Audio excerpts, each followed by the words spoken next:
Hi everyone, I'm Dale Smith, aka Journo Dale, and we're here to talk about Canadian politics. This week, we're going to talk about the Reform Act, or as I like to call it, a garbage piece of legislation. So cast your mind back about 4 years, around 2015-ish, Conservative MP Michael Chong had this bill which was intended, all very nobly, to empower backbench MPs to take back some of the power from the leaders of their caucuses. Slight problem with that, however, is that it really wasn't actually going to do what was promised, and it would have the unintended effect of actually making things worse and removing power from MPs instead of empowering them. But it would do so under the guise of giving them more power, which they already had, and then it would limit. So it was terrible piece of legislation. However, everyone supported it in theory because, it was a democratic reform that was going to empower MPs, and there was this whole subplot about how it was supposed to kind of be a rebuke to Stephen Harper because he was so dictatorial, even within his own ranks, even though the Conservative MPs never really articulated this on their own. Because he was still the leader who unified the party and who led them to victory. So there were all these sub-threads around, but nobody wanted to really push back against this legislation. There was a little bit of resistance, mostly among a handful of MPs and a few senators, and they had some different motivations around them. For example, one of the MPs would articulate that he felt the provisions around having a vote to remove a leader was a bad thing because they are a grassroots party and the membership votes for the leader, which is actually the root of the problem, but he didn't see it that way. And senators, for example, would have been excluded from any consideration on the removal of the leader as well, and they didn't see that as very appropriate for them either.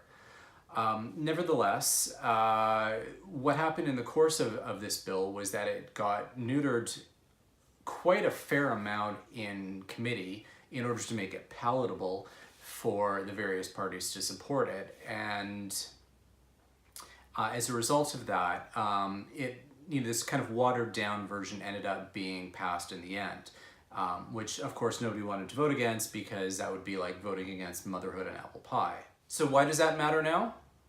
Well, it became an issue because of the way in which Jody Wilson-Raybould and Jane Philpott were expelled from the Liberal caucus a couple weeks ago. When this happened, Michael Chong started doing the media rounds again, saying, under the Reform Act, these, they would have had to have had a vote in caucus in order to be removed. And Jane Philpott tried moving a privilege motion in the House of Commons regarding this. Problem is that as part of the whole garbage nature of this bill, it was optional for the parties to actually adhere to. So what the bill ended up saying in the end was that the different parties had to take a vote at the beginning of a new parliament in order to decide whether or not they were going to opt into these provisions or not. And the Conservatives only opted into one of the four, I think. The NDP deferred the vote, took it to their membership. A year later came back, voted to not opt in. And the Liberals apparently came to a consensus decision within the caucus room, but didn't hold a recorded vote that they were going to opt out because this was contrary to the way in which their party runs. And that decision not to hold the vote is partially what came into the whole arguments over the last week and a half about whether or not this was valid or not. So part of the problem is that there is no actual enforcement mechanism with these provisions.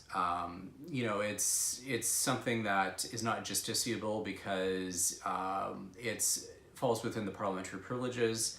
The Speaker has no authority over it because it's not within the standing orders.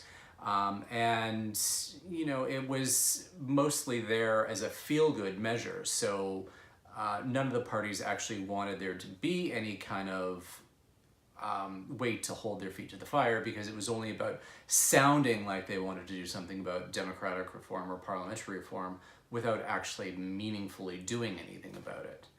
And so that's part of what came up in the last couple of weeks. You know, was the Liberal decision not to hold a recorded vote valid? Well, it's neither valid nor invalid, because the law is garbage, basically.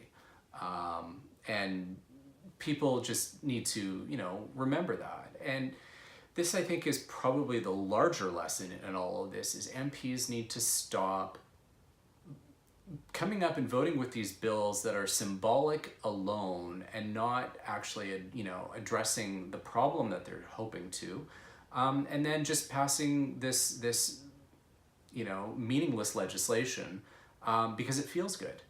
And the other thing is, like, as meaningful as this legislation is, it's not harmless. This bill is poison to our system of democracy, but you know, it sounded like it was going to be a good thing, so they just turned a blind eye to it.